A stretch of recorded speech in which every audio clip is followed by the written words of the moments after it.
ఎంత కాదన్నా ఆమె ముందు కన్న తల్లి. ఇంతమంది బిడ్డలు మరణించారు. ఇంతమంది బిడ్డలు మరణించినప్పుడు ఆమె ఎందు ఆవేశము కట్టలు తెంచుకుంటుంది. పాండవులు 5గురు ఆవిడికి నమస్కారం చేయడానికి వచ్చారు. ఆ నమస్కారం చేయడానికి వచ్చినప్పుడు గాంధారి ఎక్కడ ఆవేశపడిపోతుందో, ఎక్కడ తొందరపడి ప్రధానంగా ధర్మరాజు గారిని శపిస్తుందో. ఎందుకని అంటే అందరి చూపుడు వేళ్ళు ధర్మరాజు గారి వైపుకే తిరుగుతాయి, అందరి చూపుడు వేళ్ళు కృష్ణ పరమాత్మ వైపుకే తిరుగుతాయి. ధర్మరాజు తలుచుకుంటే యుద్ధాన్ని ఆపలేడా అన్నది ప్రశ్న. కృష్ణ పరమాత్మ తలుచుకుంటే యుద్ధాన్ని ఆపలేడా? కానీ నేను మీకు ఎన్నో పర్యాయాలు ప్రవచనంలోనే అంతర్భాగంగా మనవి చేశాను, ఎవరినైనా మార్చచ్చేమో కానీ ఒక మూర్ఖుణ్ణి మార్చడం ఎవరికీ సాధ్యం కాదు.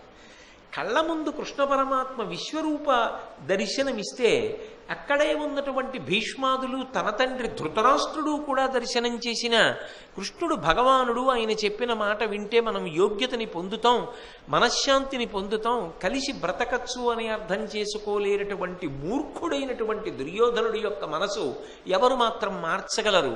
ఎవరు మాత్రం శాంతిని స్థాపించగలరు? మంకుపట్టు ఏదైనా ఉంటే అది ఒక్క దుర్యోధనుడిది, ధర్మరాజుది కానే కాదు. నేను మీతో నిన్నటి రోజున మాట్లాడుతూ ఒక మాట చెప్పా.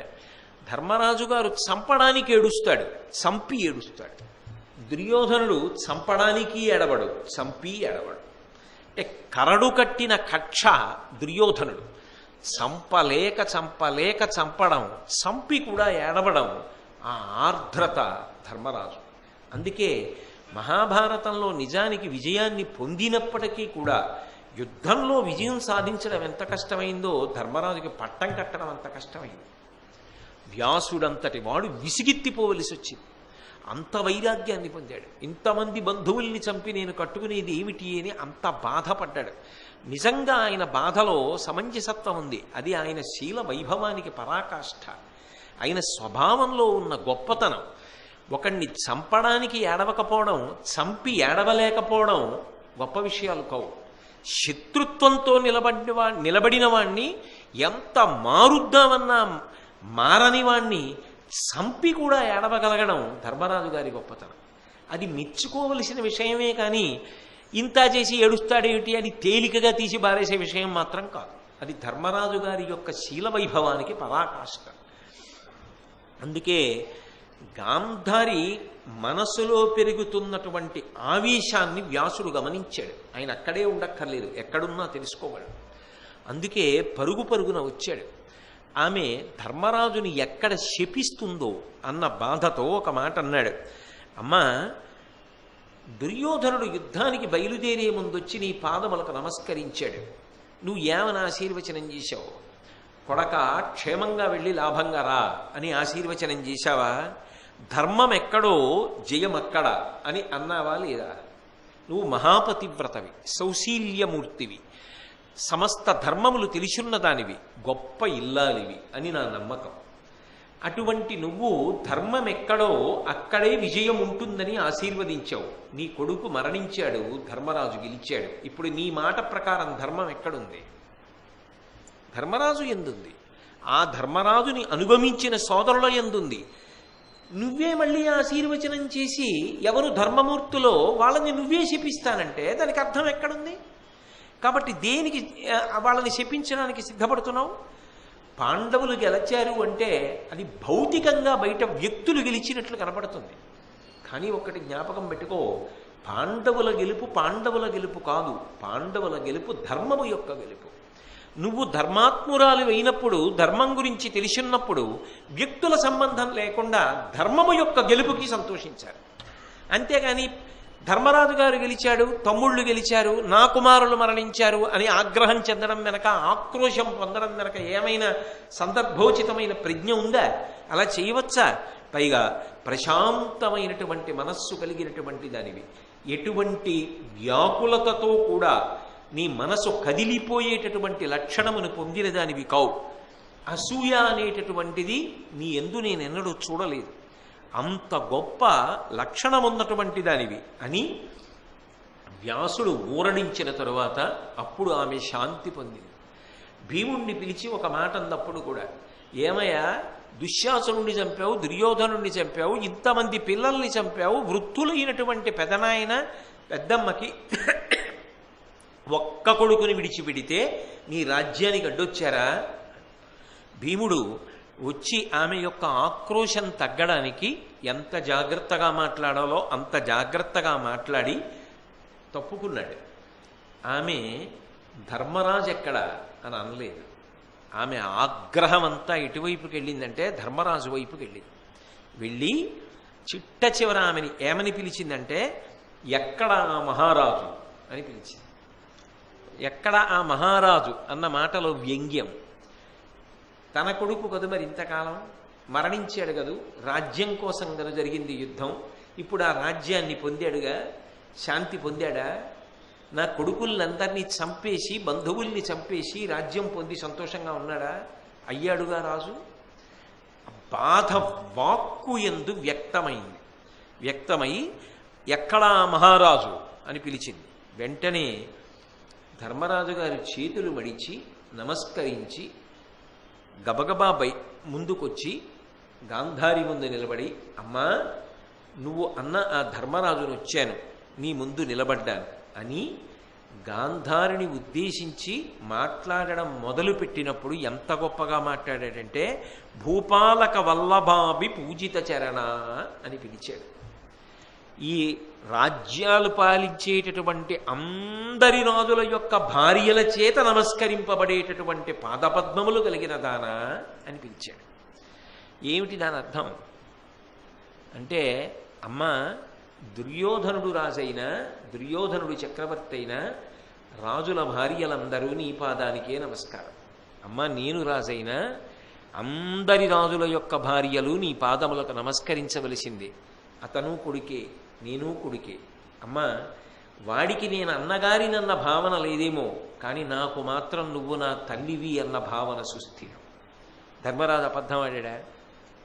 ధర్మరాజు తనని తాను రక్షించుకోవడానికి నటన చేశాడా? లేకపోతే ఏ మాటలు మాట్లాడితే ఇక గాంధారి శపించకుండా ఆగ్రహమును ఉపశాంతి పొందుతుందో అటువంటి మాటలు ప్రయత్నపూర్వకంగా మాట్లాడి తప్పించుకునే ప్రయత్నం సాధించి విజయం సాధించాడా? నిజంగా ధర్మరాజు యొక్క శీలమునందు అటువంటి లక్షణం ఉంటే, ఒకనాడు ద్రౌపదీదేవి పట్ల అంత అపచారం చేసినటువంటి సైంధవుడి చేత చిక్కినప్పుడు సంహరించడానికి భీముడు ఉద్యమిస్తూ ఉంటే, ఒక్కసారి మన పెదతల్లి గాంధారీదేవిని జ్ఞాపకం తెచ్చుకో, దుస్సలని జ్ఞాపకం తెచ్చుకో, వాడిని ఏం చెయ్యొద్దని చెప్పి మరీ ఎందుకు తిరిగి వెళ్ళాడు అంటే, ఆయన ఎందు ఎప్పుడూ గాంధారి పట్ల ఆ మాతృభావన ఉన్నది. అందుకే అమ్మా నేను రాజైన దుర్యోధనుడు రాజైన అందరు రాజుల యొక్క భార్యల చేత నమస్కరింపబడేటటువంటి పాదపద్మములు నీవే అంటే, నా దృష్టిలో అమ్మ కుంతీదేవి ఎంతటిదో నువ్వు కూడా అంతే తప్ప నాకు తల్లుల యందు భేదాభిప్రాయం ఉన్నవాడను కాను. యథార్థం. నిజంగా ధృతరాష్ట్రుడు తర్వాత వెళ్ళిపోతాను అంటున్నప్పుడు అంత కష్టపడి ఆపాడు. ధృతరాష్ట్రుడు అంతఃపురంలో ఉన్నంతకాలం అంత గౌరవించి ప్రవర్తించాడు. ఆయన ఎన్నడూ ధర్మమును తప్పలేదు. ఆయనకి నటన చేసి బ్రతకవలసిన అవసరము లేదు. అటువంటి వాడైతే అది వంచనతో కూడుకున్న మాటలు అవుతాయి. అటువంటి మాటలు మాట్లాడిన వాడైతే ధర్మదేవత చేత ఎందుకు ప్రశంసింపబడతాడు? లోపల ఏ భావన ఉందో ఆ భావనని ఆవిష్కరిస్తాడు. ఆయన భావనలు పరమ పవిత్రములు, ధర్మము చేత కట్టబడి ఉంటాయి ఎప్పుడూ కూడా. అందుకే అమ్మా నీ కొడుకులను చంపిన పాపాత్ముణ్ణి నేనే, ఆ భావన ఆయనకున్నది కాబట్టే అశ్వమేధయాగం చేశాడు. ఈ మాటలు ఏదో గాంధారి యొక్క కోపాన్ని ఉపశమింప చేయడానికి ఆయన అంటున్న మాటలు కావు. ఆయన పరితపించిపోయాడు. తర్వాత నేను పాపాన్ని మూట కట్టుకున్నాను, తాతల్ని చంపాను, బంధువుల్ని చంపాను, సోదరుల్ని చంపాను అని ఎంతో ఏడ్చాడు. అదే మాట గాంధారితో కూడా అన్నాడు. అమ్మా నీ కొడుకులను చంపిన పాపాత్ముణ్ణి నేనే, నేను నిస్సందేహంగా అతి కఠిన చిత్తుణ్ణి, లేకపోతే ఇంతమందిని చంపగలడా అమ్మా ఎవరైనా? నాది కఠిన చిత్తం, నిందార్హుణ్ణి. కాబట్టి అమ్మా ఒక పని చెయ్యి, ఇంతమంది రాజుల్ని, ఇంతమంది రాజుల యొక్క పరివారాల్ని చంపినటువంటి నన్ను భయంకరమైనటువంటి కఠినమైనటువంటి శిక్ష నీ యొక్క శాపరూపంగా వెయ్యమ్మా అని అడిగాడు. ఆ అడగడంలో ఆయన ఆర్తి ఏమిటంటే, నిజంగా గాంధారి తన పాతివ్రత్యాన్ని అడ్డుపెట్టి ధర్మరాజు గారికి ఏదైనా శాపాన్ని ఇచ్చిందనుకోండి, ఆయన సంతోషంగా స్వీకరించేస్తారు.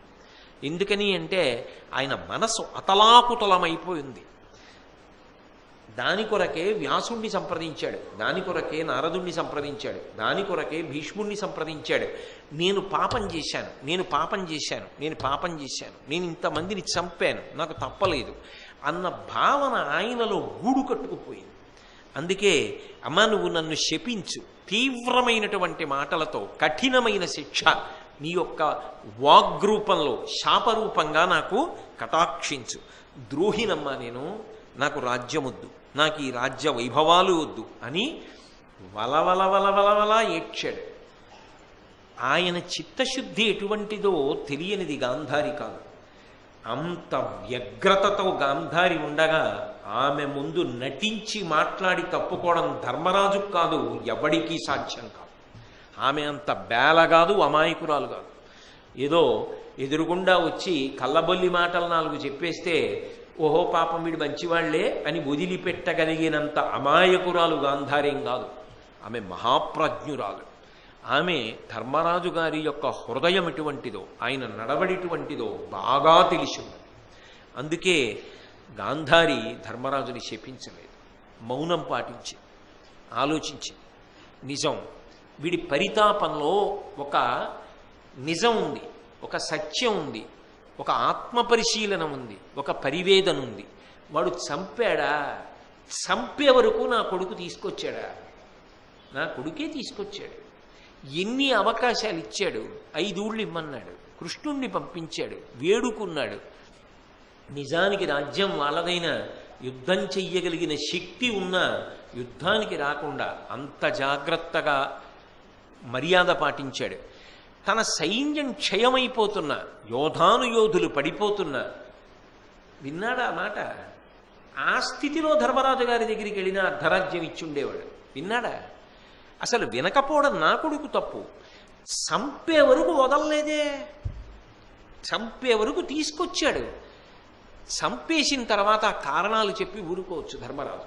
కానీ తన మీద నింద వేసుకుని నిజం చంపిన వాణ్ణి నేను అని అంత బాధపడుతున్నాడు.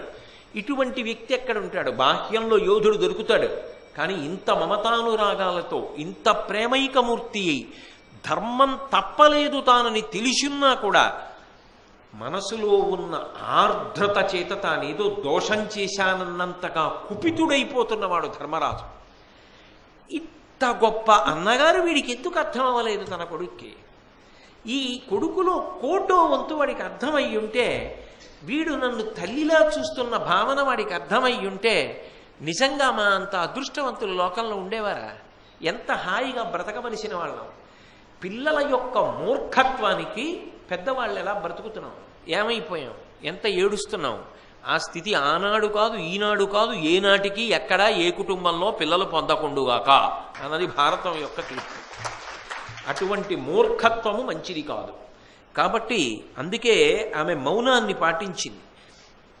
అంత మౌనం పాటించి ఆమె ఆగినా ఆమెలో ఉన్నటువంటి బాధ ఉందే, దానికి ఆమె కంటికి కట్టుకున్న కట్టు కొద్దిగా జారితే ఆ కళ్ళల్లోంచి వచ్చినటువంటి వేడి ధర్మరాజు గారి యొక్క కోమలమైన పాదాల మీద పడి రంగు మారి కమిలిపోయినట్టుగా అయిపోయి, అర్జునుడు అది చూసి హడిలిపోయి కృష్ణ పరమాత్మ వెనక్కి వెళ్ళి దాక్కున్నాడు.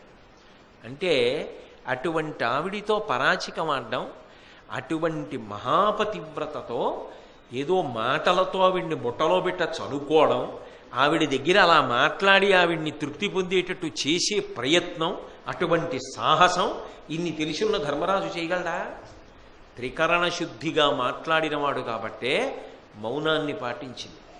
నిజంగా ధర్మరాజే తాను ఎలా ప్రవర్తించాడో దాన్ని సమర్థించుకుంటున్నాడు తప్ప యథార్థమునకు జరిగినది కాదన్న విషయం కాని గాంధారి అనుకుని ఉంటే ఆమె యొక్క కోపానికి ఆగడమే. ఆఖరికి ఆ ఆగ్రహం ఎటు వెళ్ళాలో తెలియక అటు తిరిగి ఇటు తిరిగి అది కృష్ణ పరమాత్మ మీద పడిపోయి కృష్ణ పరమాత్మని శపించేసింది ఆవిడ. ఎందుకని అంటే అక్కడ మాతృమూర్తిగా ఆవిడ సంఘర్షణ ఆగలేదు.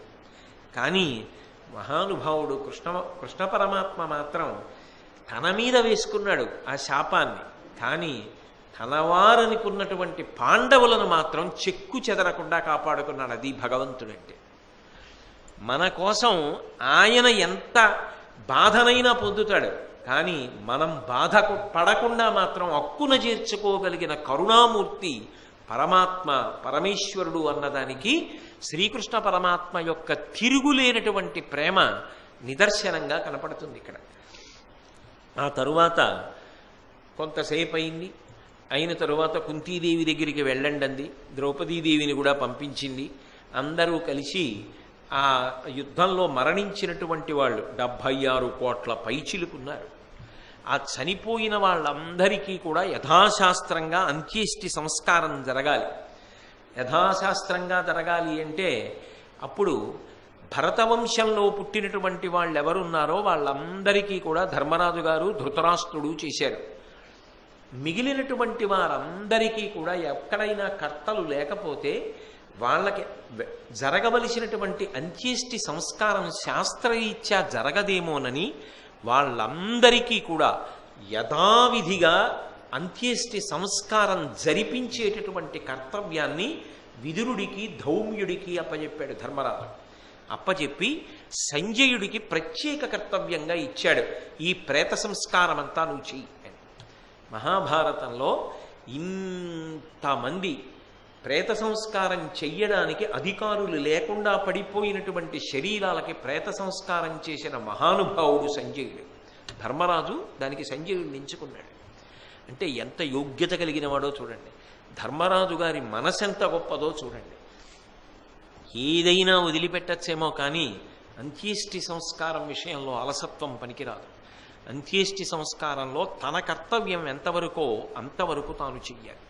అందులో తనవారన్న వారికి చేయడం కాదు, తనవారు కాకపోయినా ఎవరో గుర్తుపట్టి చేసేవాళ్ళు లేకపోతే వాళ్ళందరికీ కూడా యథావిధి అంత్యేష్టి సంస్కారం జరగవలసినదే అని దాన్ని అలా జరిపించమని విదురుడికి, ధౌమ్యుడికి, సంజయుడికి పురమాయించాడు.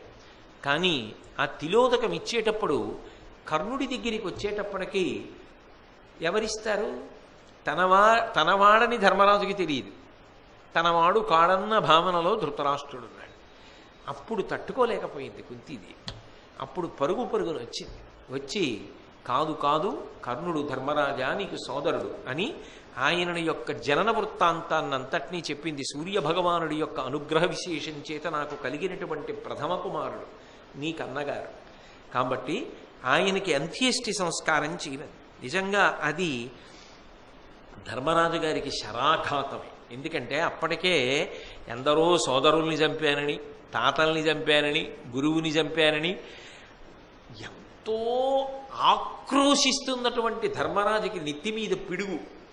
అసలు నిజానికి రాజ్యాధికారం పొందవలసినటువంటి అగ్రజుడు, తనకన్నా పెద్దవాడు కర్ణుణ్ణి తానే శిబిరంలో పడుకుని రెచ్చగొట్టి కృష్ణార్జునుల్ని పంపించి మరీ చంపించాడు. తెలియకే చంపించాడు. కానీ ఆయన తన అన్నగారే అన్న తర్వాత ఆర్ద్రత కలిగినటువంటి హృదయం కుంగిపోవడంలో ఆశ్చర్యం ఏముంటుంది? అంత బాధపడ్డాడు. ఆ బాధపడ్డం కృతకం కాదు, చంపడం ఏమిటి, ఏడవడం ఏమిటి కాదు, చంపక తప్పనిసరి పరిస్థితి ఏర్పడింది. అందులో ఆయన ఊహించినట్టే అనుకోని మరణాలు జరిగాయి. అభిమన్యుడు వెళ్ళిపోయాడు, ఘటోత్కచుడు వెళ్ళిపోయాడు. తెలిసి అన్నగారిని కర్ణుణ్ణి చంపేశారు. కారణం ఆయన అన్నగారిని తెలియకపోవడం. తెలిసున్న వాళ్ళు ఎవరు చెప్పలేదు.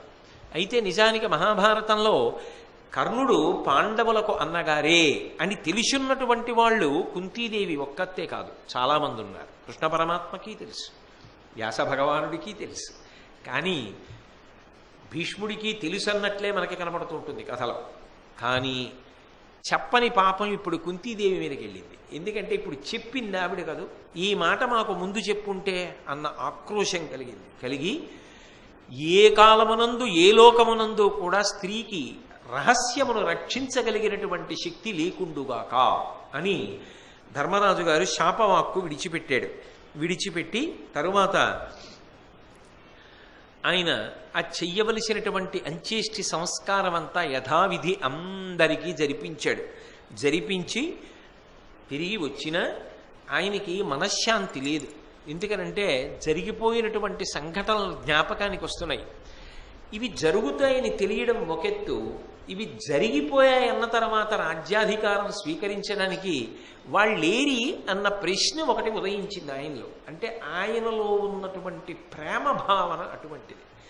వాళ్ళు శత్రుపక్షంలో నిలబడ్డారు, చనిపోయారు అని తాను జీర్ణం చేసుకోలేకపోయాడు. అది మృదు స్వభావం. అందరూ ఒకలా ఉంటే సృష్టి ఎందుకు అవుతుందండి? అలా అందరిలా అనుకోగలిగితే ధర్మరాజు ఎందుకు అవుతాడు? తన శత్రుపక్షంలో నిలబడి తనని అంత బాధ పెట్టినా ఆయన బంధుత్వాన్ని గుర్తు చేసుకున్నాడు. అది ఆయన మంచితనం, ఆయన యొక్క మృదు స్వభావం, ఆయన హృదయమునందున్న ఆర్ద్రత. అందుకే ఒక పట్టాన తట్టుకోలేకపోయాడు. రాజ్యం వచ్చినా దాన్ని స్వీకరించడానికి ఆయన పరిపూర్ణమైనటువంటి హృదయంతో సిద్ధం కాలేకపోయాడు. అటువంటి పరిస్థితుల్లో అర్జునుడు ఎంతో ఉపదేశం చేశాడు, నకులుడు చేశాడు, సహదేవుడు చేశాడు, ద్రౌపదీదేవి చేసింది, స్వయంగా నారద మహర్షి వచ్చి చెప్పాడు, వ్యాస మహర్షి వచ్చి చెప్పాడు. ఇంతమంది ఎన్నో ధర్మాలు చెప్పారు. నీ దోషం ఏముంది పట్టాభిషేకం చేసుకోమని. ఎవరు ఎంత చెప్పినా ఆయన మాత్రం పట్టాభిషేకం చేసుకోవడానికి ఒక పట్టాన సిద్ధపడలేకపోయాడు. అలా సిద్ధపడలేనటువంటి పరిస్థితుల్లో వ్యాసుడంతటి వాడు ఒక స్థితిలో విసుక్కోవలసి వచ్చింది. అంటే ఆయన పడిన బాధ నటన కాదు, నిజంగానే ఆయన పడినటువంటి బాధ అంత సత్యం. అయితే నేను మళ్ళీ మళ్ళీ అది ప్రస్తావిస్తున్నాను. వాళ్ళందరూ మూర్ఖత్వంతో చచ్చిపోయిన వాళ్ళు దుర్యోధనాదులు, శత్రుపక్షంలో తప్పక నిలబడి వెళ్ళిపోయిన వాళ్ళు కొంతమంది. ఇవి తెలియనివి ధర్మరాజుకి కావు, కానీ వాళ్ళు వెళ్ళిపోయారు. వాళ్ళందరూ నేను నిమిత్తం అయిపోయానే, నేను నిమిత్తం కాకుండా ఉంటే బాగుండేది కదా, నేను నిమిత్తం అయిపోయానన్న బాధ ధర్మరాజు మనసులోంచి పోలా. అందులో మీరు ఒక్కటి బాగా జ్ఞాపకం పెట్టుకోండి, ధర్మానుష్ఠాన తత్పరులైన వాళ్ళు ఎవరుంటారో వాళ్ళ హృదయములు చాలా మృదువుగా ఉంటాయి. మీరు ఎప్పుడైనా గమనించండి, ధర్మమునందు అనురక్తి ఎవరికి ఉంటుందో వాడి హృదయం బహు మృదువుగా ఉంటుంది. అధర్మమునందు అనురక్తి ఎవరికి ఉంటుందో వాళ్ళ హృదయములు కఠినముగా ఉంటాయి. అసలు అధర్మాచరణము కఠిన చిత్తం లేకుండా ఎలా చేస్తాడు? అందుకే రావణాసురుడి చిత్తం కఠినం, రాముడి హృదయం మృదువు. అంత తప్పు చేసిన ఏమో ఒక్క అవకాశం ఇస్తే మారుతాడేమో అని వదిలిపెట్టగలడు రావణుణ్ణి. రావణుడు మారుతాడా? మారడం. మాట యందు కాఠిన్యం, చేష్టితములందు కాఠిన్యం. రాముడు బహుమృదువు, ఆలోచనలో మృదువు, కార్యశైలిలో మృదువు. ధర్మరాజు అంతే, మనసు మృదువు, చేష్టితములు మృదువు. అసలు ఆ ధర్మమును పట్టుకోవాలన్న ఆలోచన ఎవరికి బాగా ఉంటుందో వాళ్ళ మనసులు మొట్టమొదట దేన్ని ఆలోచిస్తాయంటే తన గురించి కన్నా ఇతరుల గురించి ఆలోచిస్తాయి. వాళ్ళకి ఇది జరిగితే వాళ్ళు బాధపడతారా అన్నది ముందు ఆలోచిస్తాడు. అంతేగాని వాళ్ళు ఏమైపోతే నేను బాగుంటాను కదా అంటే వాడికి ధర్మమునందు అనురక్తి ఎందుకు అవుతుంది? అది మనసుకుండేటటువంటి సహజమైన ఆర్ద్రత. ఆ ఆర్ద్రత ధర్మానికి ఉండకపోతే అర్థం లేదు అసలు. అందుకే ధర్మరాజు యొక్క పరితాపాన్ని 1కి 10 మాటలు చూపిస్తారు భారతంలో. చూపించడం అంటే ఆయన పొందాడు అని యథార్థంగా. సరే, తదనంతరం అందరూ కలిసి నచ్చజెప్పారు. ధౌమ్యుడు ప్రధాన పురోహితుడై కూర్చుని ధర్మరాజు గారికి పట్టాభిషేకం చేశారు. ఎంతో సంతోషించారు. రాజ్యమంతా ఆనందాన్ని పొందింది. ఒక ధర్మాత్ముడు సింహాసనం మీద కూర్చున్న తర్వాత కృష్ణ పరమాత్మ యొక్క ప్రధాన ప్రయోజనం పూర్తయిపోయింది. ఎందుకంటే ఇదే కావాలి, అవతార ప్రయోజనం. ధర్మానికి పట్టాభిషేకం జరగాలి, అధర్మం నశించాలి. యథా యథా హి ధర్మస్య గ్లానిర్భవిత భారత కదా. అందుకని ఆ అధర్మాన్ని పీచమణిచాడు, ధర్మాన్ని సంరక్షించాడు. గీతాచార్యుడిగా కాలంతో సంబంధం లేకుండా ఎప్పటికీ సమస్త మానవాడికి పనికొచ్చేటటువంటి ప్రస్థానత్రయంలో ఒకటైనటువంటి భగవద్గీతని కురుక్షేత్ర యుద్ధ ప్రారంభమునందే అర్హుడైనటువంటి శిష్యుడిగా అర్జునుడిని ఎన్నుకుని బోధ చేసేశాడు. కాబట్టి లోకానికి అందించవలసింది మహానుభావుడు పరిపూర్ణావతారమైనటువంటి శ్రీకృష్ణావతారం అప్పటికి అందించింది. అందులో కృతకృత్యుడైపోయాడు. ఇక ధర్మరాజు గారి పట్టాభిషేకం పూర్తి అయిన తర్వాత ఒక్క విషయం మిగిలిపోయింది. ఏ విషయం మిగిలిపోయింది అంటే, బాహ్యంలో యుద్ధం జరిగింది. బాహ్యంలో శత్రువులందరూ పడిపోయారు. వాళ్ళు ధర్మరాజుకి శత్రువులా కాదా వేరే విషయం. ధర్మరాజు యందు శత్రుభావన పెట్టుకున్నవాళ్ళు కాబట్టి పడిపోక తప్పదు, పడిపోయారు. కానీ బాధ మాత్రం ధర్మరాజుకి మిగిలిపోయింది. ఎందుకు మిగిలిపోయింది అంటే, వాళ్ళందరూ నా వాళ్ళు చచ్చిపోయారు అన్న భావన. అంత పాపం తనకు వచ్చిందన్న భావన. ఇంతమందిని చంపేశారు, భీష్ముడు పోయాడు, ద్రోణుడు పోయాడు, ఇంతమంది చచ్చిపోయారు. ఇప్పుడు ఈ పాప భావన పోవాలి. నేను పాపము చేశాను అన్నది, నీ పాపం పోయింది అంటే ఉపశాంతి. అది ఎవరు చేయగలరు? మహాత్ములు చేయగలరు. దానికి విరుగుడు మహాత్ముడే చెప్పగలరు. ఒకప్పుడు భగవాన్ రమణ మహర్షి దగ్గరికి ఎవరో వెళ్ళారు. వెళ్ళి, అయ్యా నేను చాలా పాపాలు చేశానండి. ఆ పోన్లే, చేస్తే ఇప్పుడు పరితాపం పొందావుగా, బెగబెట్టుకోక ఇక నుంచి చక్కగా ఉండు. కాదు మరి చేసిన పాపాలని భగవంతుడు క్షమిస్తాడులే, ఇప్పుడు సరిగా ఉండికపోయినా. కాదు మరి నేను చేసిన పాపాలు ఎక్కడికి పోతాయి? ఆయన అన్నారు, చూసి చూసి ఓ పని చేయి, నాకు ధారపోసేయి, నువ్వు చేసిన పాపాలు నాకు ధారపోసేయి. నిజంగా పుచ్చుకుంటారా? తప్పకుండా పుచ్చుకుంటాను, పోసేయి. వాడి సంకల్పం చెప్పి సమస్త పాపాలు భగవాన్ రమణులకు ధారపోసేశాడు. ఆయన చేత్తో పుచ్చేసుకున్నాడు. ఇప్పుడు సంతోషమా? ఇక పని చేయకుండా ఉంటావా? ఉంటాను, వీళ్ళు. అయితే మీకు అనుమానం వస్తుంది, అదేమిటండి మరి రమణులకు పాపాలు వెళ్ళవా అంటే, ఓ చిన్న కాగితం అక్కడ మండుతోంది అనుకోండి, నేను గ్లాసు నీళ్ళొచ్చుకొచ్చి చల్లాను అనుకోండి, మంట ఆరిపోతుంది. అరణ్యం అంటుకుంది అనుకోండి, నేను గ్లాసు నీళ్ళెట్టుకొచ్చి చల్లితే నీళ్లు కాలిపోతాయి. ఎందుకనంటే ఆ మంట ముందు ఈ నీరు చాలదు, మంటను ఆర్పవలసింది మంటలో కాలిపోతుంది. గ్లాసుడు నీరు అరణ్యం కాలుతుంటే ఎక్కడ ఆర్పుతుంది? అరణ్యం యొక్క మంట ఎటువంటిదో జ్ఞానాగ్ని చేత రగులుతున్న భగవాన్ రమణులు అటువంటి వారు. ఆయన పుచ్చుకున్న పాపము దహింపబడుతుంది, ఆయన ముందు నిలబడేది కాదు అది. అందుకే జ్ఞానానల ప్రభావేన తస్మై శ్రీ గురవై నమః అంటాడు గురుగీతలో పరమేశ్వరుడు. గురువు అంటే అది ఒక జ్ఞానాగ్ని, రగులుతూ ఉంటుంది అలా. కాబట్టి ఆ ధర్మరాజు గారికి మనశ్శాంతి కలగాలి అంటే చెప్పగలిగిన వాళ్ళు ఎవరు? వ్యాసుడు, కృష్ణుడు, భీష్ముడు, వీళ్ళ ముగ్గురి. అందుకే కృష్ణ పరమాత్మ యుద్ధంలో ఎంత ప్రత్యక్ష సహాయం చేశారో అంత మహోపకారాన్ని ధర్మరాజును అడ్డుపెట్టి లోకానికి చేశారు, ధర్మరాజుకి చేశారు. ఎందుకని అంటే ధర్మరాజుకే అందాలది, యోగ్యుడు, ఆయన పరితాపం పొందడానికి వీల్లేదు. అందుకే అశ్వమేధయాగం చేయమన్నారు. ఆయన అంతకుముందు ధర్మరాజు గారు రాజసూయ మహాయాగం చేశాడు. రాజసూయ మహాయాగం ఎందుకు చేశాడు అంటే, రాజులందరినీ ఓడించి తాను చక్రవర్తిత్వాన్ని పొందడానికి, తాను ఒక గొప్ప స్థానాన్ని పొందడానికి. రెండు, రాజసూయ మహాయాగం చేయడం ద్వారా పాండురాజు గారు పొందవలసినటువంటి ఉన్నతమైనటువంటి స్థానాన్ని పొందేటట్టుగా అవకాశం కల్పించడానికి చేశాడు. కానీ అశ్వమేధయాగం చేయడం వెనక కారణం అటువంటివి లేవు. అశ్వమేధయాగం ఎందుకు చేశాడు అంటే, కేవలముగా వ్యాసుని యొక్క ప్రబోధం, శ్రీకృష్ణ పరమాత్మ యొక్క అంగీకారం. అశ్వమేధయాగం చేస్తే నీకున్న పాపములని నువ్వు ఏమనుకుంటున్నావో, నువ్వేవేవో చేశావు, ఏవేవో పాపాలున్నాయేమో అని బెంగ పెట్టుకుంటున్నావు కదూ, అవన్నీ పోతాయి. అది చెయ్యి. పెద్దల మాట విశ్వసించి అశ్వమేధం చేశాడు. అంటే ఆయన గాంధారి దగ్గర ఏడవడం కానీ, కృష్ణుడి దగ్గర ఏడవడం కానీ, అర్జునునకుల సహదేవులు ద్రౌపదీదేవి దగ్గర ఏడవడం కానీ, నారదుడి దగ్గర ఏడవడం కానీ నటన కాదు. నటన అయితే ఎందుకు చేయిస్తారు అశ్వమేధయాగం? అందుకని అశ్వమేధయాగం చేయించారు. తద్వారా మహానుభావుడు మనశ్శాంతిని పొందాడు. తదనంతరం లోకానికి ఒక మహోపకారం జరగాలి. ధర్మరాజు గారిలో ఉన్నటువంటి ఇంకొక గొప్ప కోణము లోకమునకు ఆవిష్కరింపబడాలి. భీష్మాచార్యుల వారు అంపశయ్య మీద ఉన్నాడు యుద్ధభూమిలోని. ఉత్తరాయణ పుణ్యకాలం కోసం ఎదురు చూస్తున్నాడు. ఒకనాడు ధర్మరాజు గారు వెళ్ళేటప్పటికీ కృష్ణ పరమాత్మ అంతటి వాడు పద్మాసనం వేసి కూర్చుని సమాధి స్థితిలో ఉన్నాడు, మంచి ధ్యాన నిష్టలో. నువ్వెవరి గురించి ధ్యానం చేస్తున్నావు అని అడిగాడు ధర్మరాజు. భీష్ముడు నన్ను స్మరించాడు, అంపశయ్య మీద ఉన్నాడు. అన్ని బాణములు పొడుచుకుంటున్నా, నిత్తురు కారిపోతున్నా, అంత క్లేశాన్ని పొందుతున్నా మనసులో నన్ను స్మరించాడు. అందుకే నేను భీష్ముని యందు మనసు పెట్టానన్నాడు అని ఒక మాట చెప్పాడు.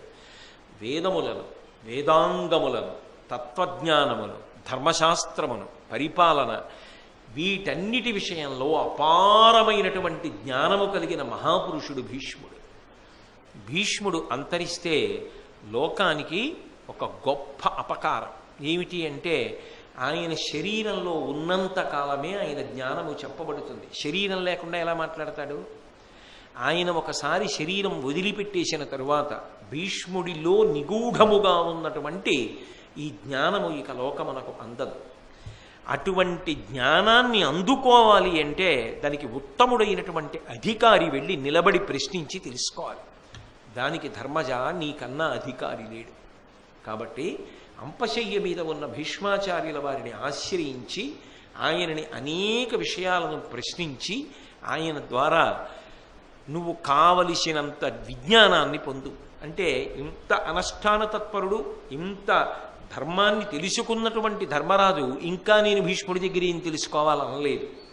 ఎందుకని అంటే తెలుసుకోవడము అనేటటువంటి దానికి హద్దు ఉండదు. తెలుసుకోవడానికి ప్రారంభించడానికి అందరికీ ఒకటే హద్దు.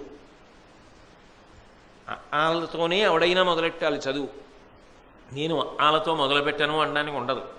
ఎవరు చదువు మొదలెట్టినా వాళ్ళతోటే. కానీ ఎవరి చదువు ఎక్కడ పూర్తవుతుంది అంటే దానికి మాత్రం అందరికీ ఒక హద్దు ఉండదు. ఒకటి చదువు ఆఖరి ఊపిరి వరకు ఉంటుంది, ఒకటి చదువు కొన్నాళ్ళైన తర్వాత అయిపోతుంది, ఇంకా తర్వాత వాడు ఏమీ చదవడు. ఒక్కొక్కడు చదవడమే జీవితంగా ఉంటాడు. చదవడం అంటే కేవలం పుస్తకాలు చదవడం కాదు. వీరి దగ్గర మనం వినాలి అని అనుకున్నప్పుడు అంతకన్నా వాడికి వ్యక్తిగతంగా గొప్ప కార్యక్రమాలు ఏమి ఉండవు. ఏ పనులు లేవు కాబట్టి వినడానికి వచ్చేవాడు కాడు.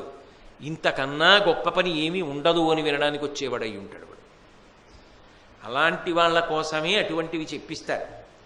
భీష్మాచార్యుల వారు చెప్పింది ఒక్క ధర్మరాజు గారి కోసమే. అక్కడ ఉన్న ఇంకా మిగిలిన ఎవరి కోసం కాడు. ఎవడో ఒకడు ఉంటాడు ఉత్తమ శ్రోత, ఆయనని అడ్డుపెట్టి లోకానికి అందిస్తారు. మళ్ళీ అందులో ఎవరో ఉంటాడు ఒక అధికారి, వాడికి అందాలి. ఆ అందడం కోసం చెప్పబడుతూ ఉంటుంది. కాబట్టి ఆ భీష్ముడి దగ్గర తెలుసుకోవడానికి నువ్వు అర్హుడివి. ఇన్ని తెలిసున్న ధర్మరాజు, ఇంత గొప్ప ధర్మరాజు నేనేం తెలుసుకుంటాననలేదు. అందుకే ఇప్పటికీ మహాభారతం జరిగితే శాంతి పర్వంతో చదువుతారు.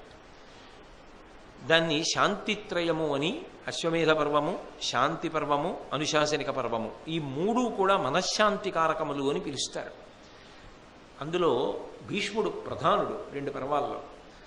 అంత గొప్ప పర్వంలో భీష్మాచార్యుల వారు అంపశయ్య మీద ఉండగా ఎన్నో ధర్మాలు అవన్నీ శాంతి పర్వంలో ఉన్నాయి కాబట్టి, అనుశాసనిక పర్వంలో ఉన్నాయి కాబట్టి లోకానికి అందాయి. తరువాతి కాలంలో అవన్నీ ఎవరి వలన అందాయి అంటే హద్దులేని చదువు, హద్దులేని వినగలిగిన ప్రజ్ఞాశాలి అటువంటి మహాత్ముడు ఇబ్బంది పడకుండా అబ్బా ఈ ప్రశ్నకి జవాబు చెప్పవలసిందే అనేటట్టుగా ప్రశ్న వేసి అంత గొప్పగా రాబట్టినటువంటి వాడు, ఆవు పాలు పిండినట్టుగా పిండుకున్నవాడు ధర్మరాజు. అది ఆయన కొత్త కోణం. అందుకే కృష్ణ పరమాత్మ ఆ స్థాయికి వెళ్ళిపోయిన వాడిని తీసుకొచ్చి కూర్చోడానికి నియమించాడు.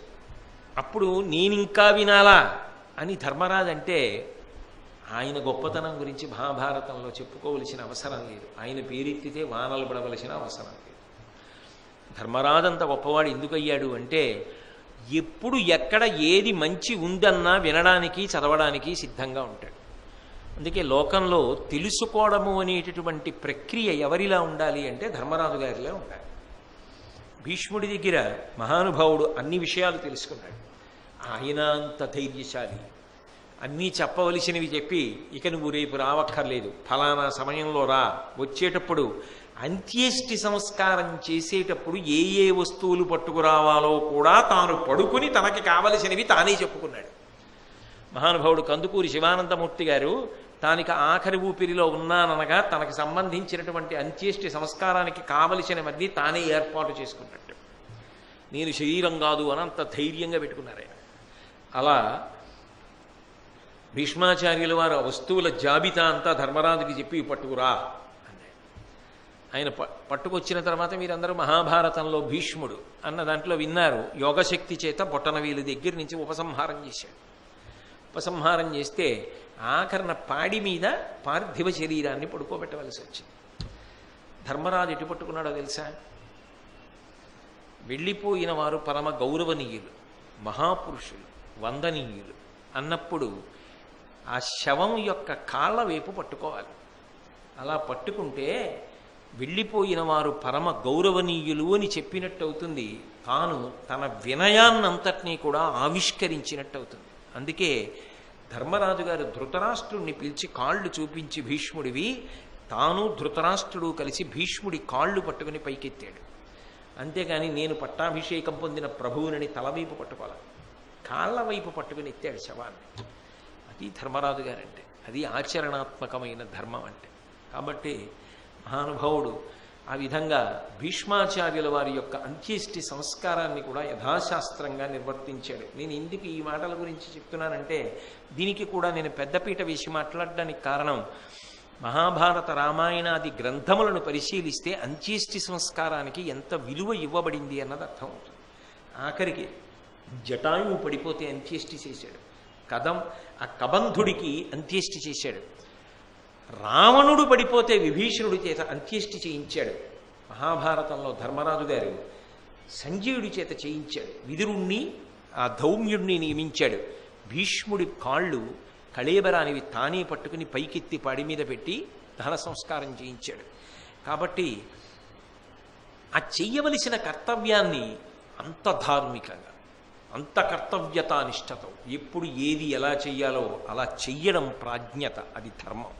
ఆచరించడానికి పనికిరాని ధర్మం కొన్ని చెయ్యవలసి వచ్చినప్పుడు ఎంత వినయంతో ఎలా చెయ్యాలో అలా చెయ్యాలి. అది చేయకపోతే చదువుకోవడానికి పనికొచ్చిందేమో కానీ ఆచరణలో పనికిరాలేదని గుర్తు. అప్పుడు అది ధర్మాత్ముడు అనిపించుకోవడానికి పనికిరాదు. అలా మహానుభావుడు తదనంతర కాలంలో అశ్వమేధయాగం చేశాడు, సంతోషాన్ని పొంది వ్యాసుడికి రాజ్యాన్నంతటినీ దానం చేసేశాడు. అశ్వమేధం దానం చేసేసి, ఇప్పుడు నాకు రాజ్యం లేదు కాబట్టి అరణ్యానికి వెళ్ళిపోతానన్నాడు.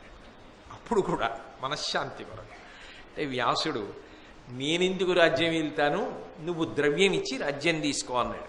అంటే దానికి తగినట్టుగా ఇవ్వాలని కోటుల మాడలు కుప్పపోసి రాజ్యాన్ని మళ్ళీ పుచ్చుకున్నాడు.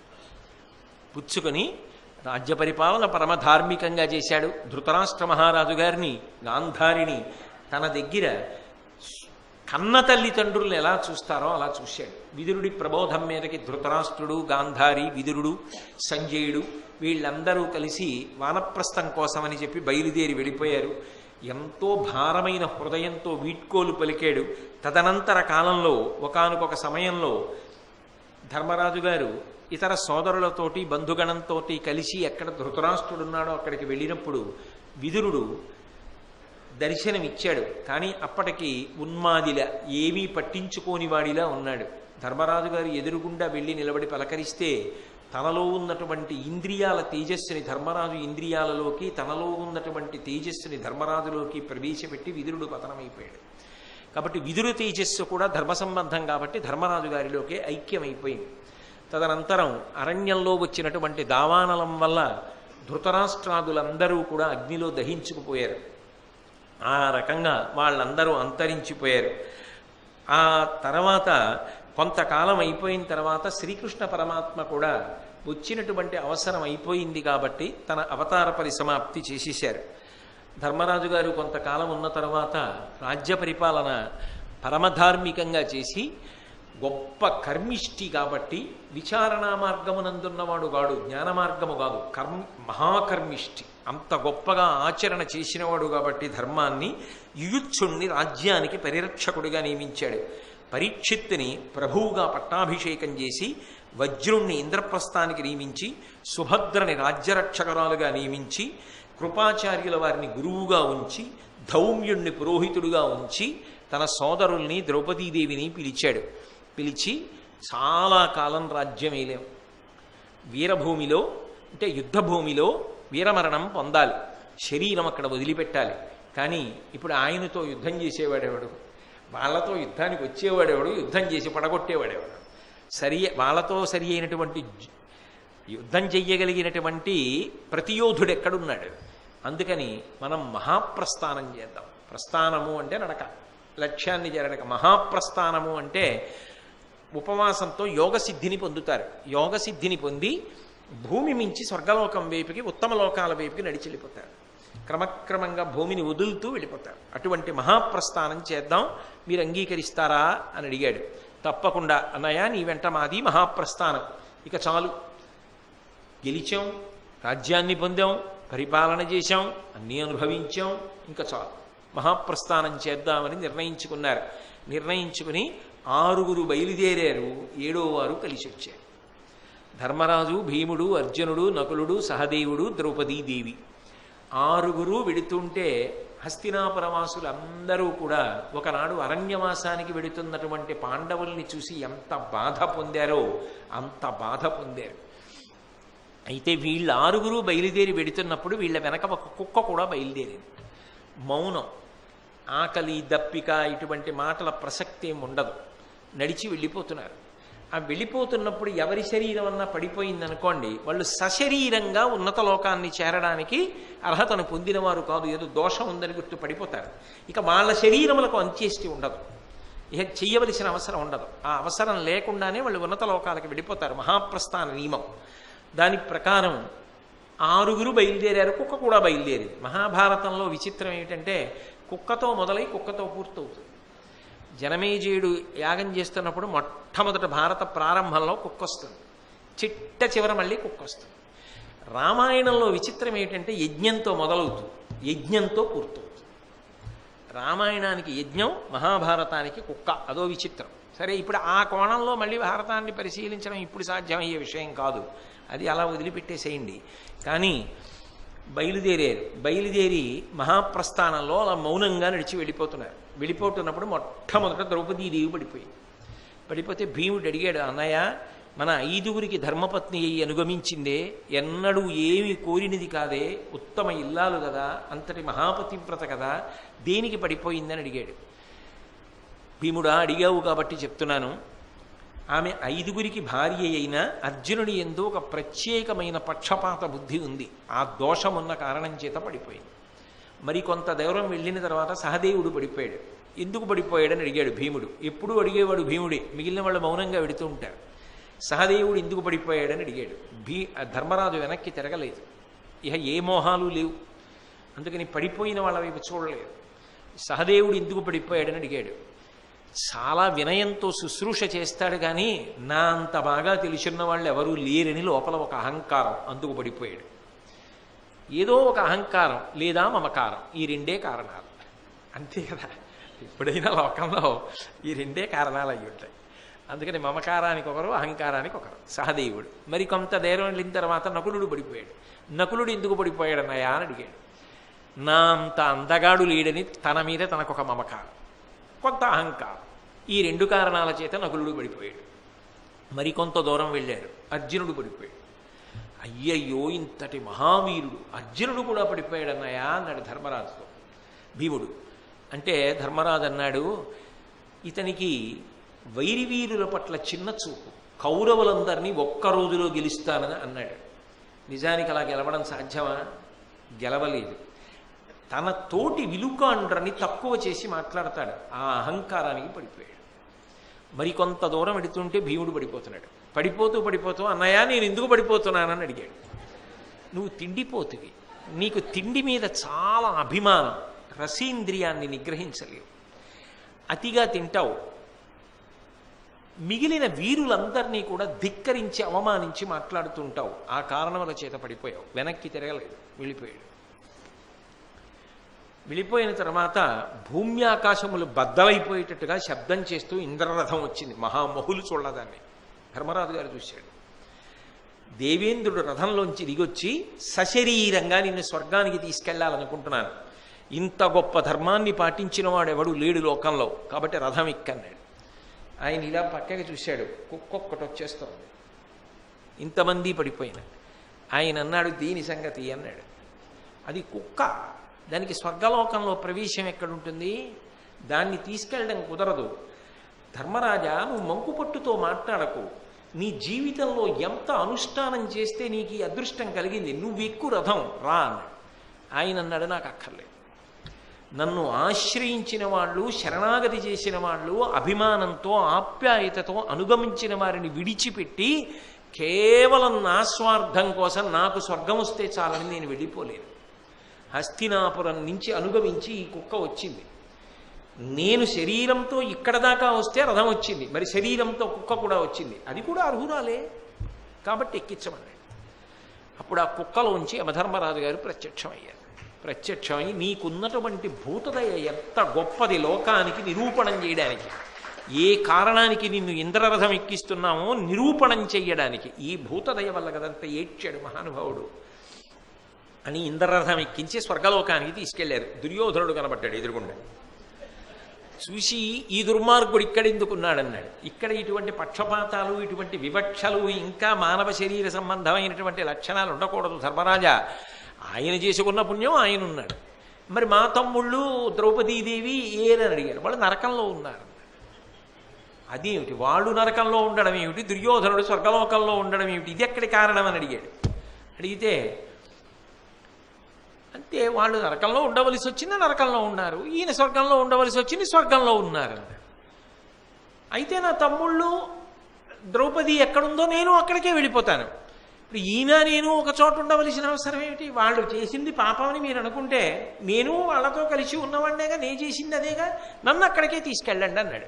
అంతేగాని స్వర్గమునందు అపేక్ష చూపించలేదు. ఉంచకపోతే ఒక భటుడిని ఇచ్చి నరకానికి పంపించారు. ఆ నరకంలోకి వెళ్ళేటప్పటికి భయంకరమైన దుర్వాసన వస్తోంది.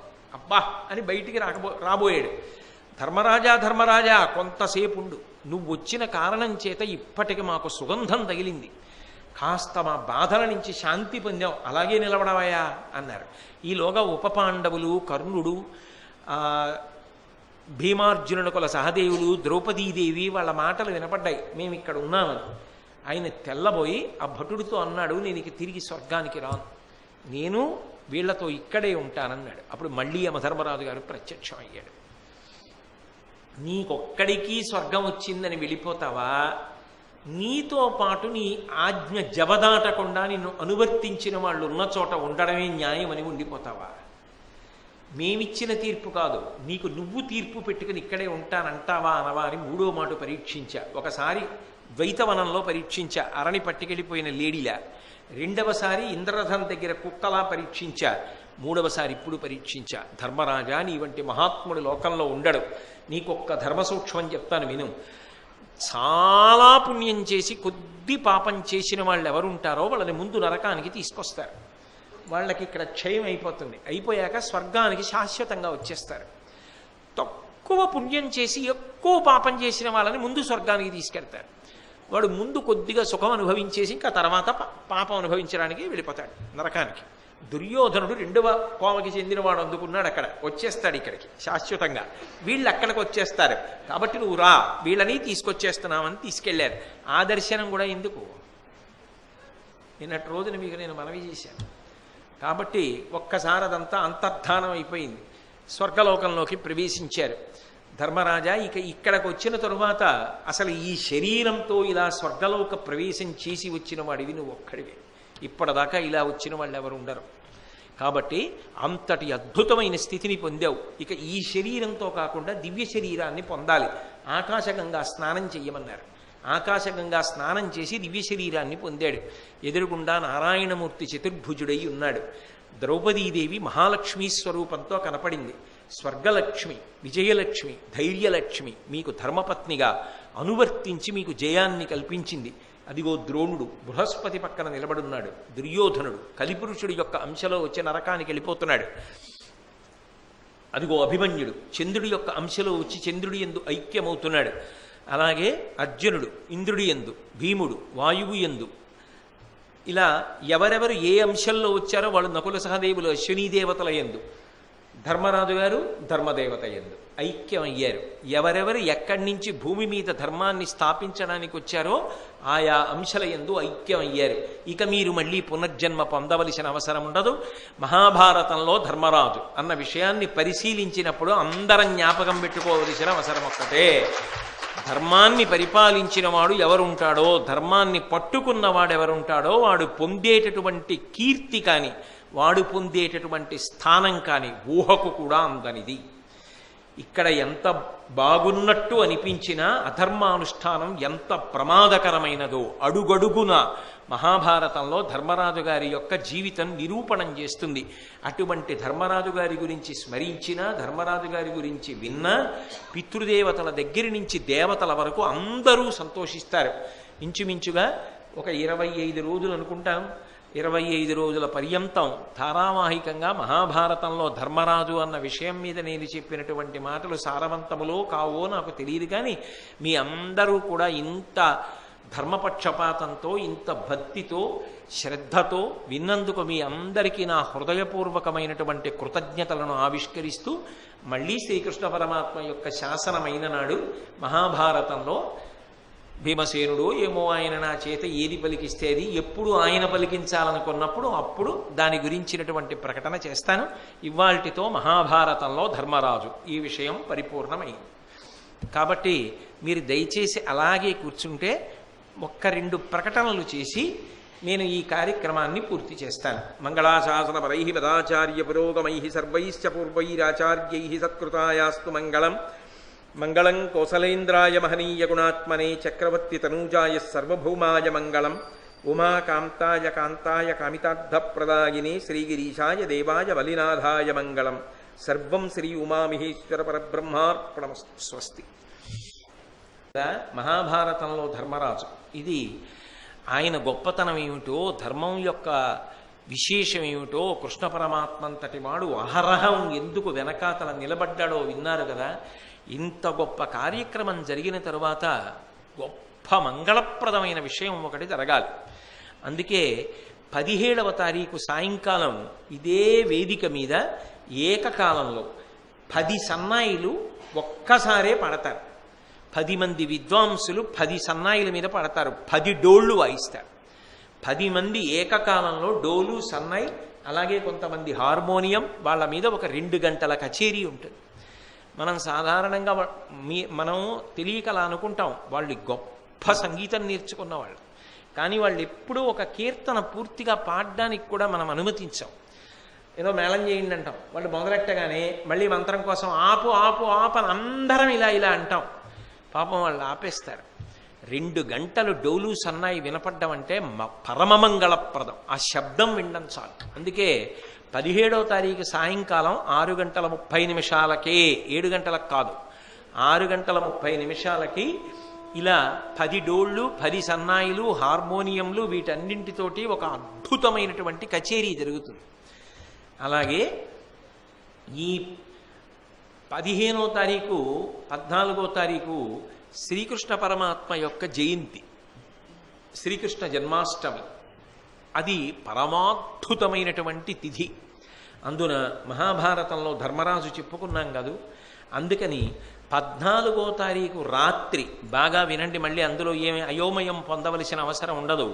14వ తారీఖు రాత్రి 9 గంటలకి గోశాలలో, ఇక్కడ కాదు, 14వ తారీఖు రాత్రి 9 గంటలకి గోశాలలో భజనతో మొదలవుతుంది. 9 గంటల నుంచి 10:30 వరకు భజన, 10:30 నుంచి 11 గంటల వరకు హనుమాన్ చాలీసా, 11 గంటల నుంచి 12 గంటల వరకు 1 గంట సేపు శ్రీకృష్ణ పరమాత్మ యొక్క అవతార ఆవిర్భావం గురించి ప్రవచనం చేస్తాను. ఖచ్చితంగా అర్ధరాత్రి 12 గంటలకి కృష్ణావతార ఆవిర్భావం కదూ, అందులో అది గోశాల కదూ, 12 గంటలకి అలా జరుగుతుంది. ఎవరు అన్నది నన్ను అడక్కండి, అలా జరుగుతుంది అంతే. 12 గంటలకి గోశాలలోంచి ఎవరో బయటికి వస్తారు. బయటికి వచ్చి అందులో పసిపిల్లాడి ఏడుపు వినపడుతుంది రాత్రి 12ంటికి. నందమహాప్రభో మీకు కుమారుడు పుట్టాడు అంటారు. బ్రహ్మాండమైనటువంటి భేరీలు, డోళ్ళు అన్నీ మోగుతాయి. లోపల పురిటి మంచం మీద కృష్ణ పరమాత్మ ఉంటాడు, యశోదాదేవి ఉంటుంది. ఆ రోజున రాత్రి 12 గంటలకి కేవలముగా మొట్టమొదటి దర్శనం స్త్రీలు పెడతారు. ఎందుకంటే అది సూతికా గృహం కదూ, అప్పుడే పుట్టాడు కదూ, అందుకని స్త్రీలు పెడతారు. బయట కృష్ణ పరమాత్మ పుట్టాడు అన్న సంతోషంలో ఆ రోజు నందవ్రజంలో ఎలా వసంతం ఆడుకున్నారో అలా కొద్ది పాత బట్టలు వేసుకుని ఎడతాం 14వ తారీఖు. ఎంతమంది వస్తే అంతమందికి 2 మాటలు టీ ఇస్తారు. 12 గంటలకి కృష్ణ పరమాత్మ పుట్టాడు అని చెప్పి పల్చటి పాలు, పలచటి పెరుగు, వసంతం, ఇవన్నీ అందరం వసంతం ఆడుకుంటాం. వసంతం ఆడుకుని ఇంటికి వెళ్ళిపోతాం. 15వ తారీఖు ఉదయం 7:30 గోశాలకు వెళ్ళే మార్గంలో మా ఇల్లుంది. అక్కడ అందరం కలిసి అక్కడి నుంచి పంచెలు కట్టుకుని, తలభాగాలు కట్టుకుని, ఆ రోజు నందవ్రజంలో ఉన్న వాళ్ళందరూ ఎంత సంతోషంగా కృష్ణుణ్ణి చూడ్డానికి వెళ్ళారో అలా వెడతాం. వెడుతున్నప్పుడు మధుర పదార్థాలు పట్టుకుని, కంచుకములు తలకట్లును కాంచన భూషాంబరములు మెరయగ గోపకు లేతించిరి మంచి పదార్థములు కొనుచు మాధవు చూడన్నని అందరం కలిసి వెడతాం. 15వ తారీఖు ప్రత్యేక కార్యక్రమం ఏమిటంటే చిన్ని కృష్ణుడి స్నానం. ఆ రోజున చిన్ని కృష్ణుడు పుట్టినవాడు ఇలా 2 చేతులు ఎత్తి ఆడుకుంటున్నటువంటి కృష్ణుణ్ణి తీసుకొచ్చి ఆ రోజులలో ఆయనకి ఎలా స్నానం చేయించారో అలాగే కృష్ణుడి మీద పాటలు పాడుతూ ఆయనకి పసుపు రాసి, బాలుడికి నూనె తలయంటి పసుపు రాసి బోరు కాడించి హరిరక్ష పొమ్మటంచు జలములొక కొన్ని చుట్టి చల్లిరా దీవించి పాడిరై యువిదలెల్లా. ఆయనకి పసుపు రాసి, నూనె రాసి, చక్కగా ఆ సున్నుపిండి పెట్టి స్నానం చేయించి, కుంపటి తీసుకొచ్చి, మర్చిపోయి ఉంటారు చాలామంది, కుంపట్లో బొగ్గులేసి సాంబ్రాణేసి ఆయనకి సాంబ్రాణి వేసి మంచి బట్టలు కట్టి గోశాలలోకి తీసుకెడతారు.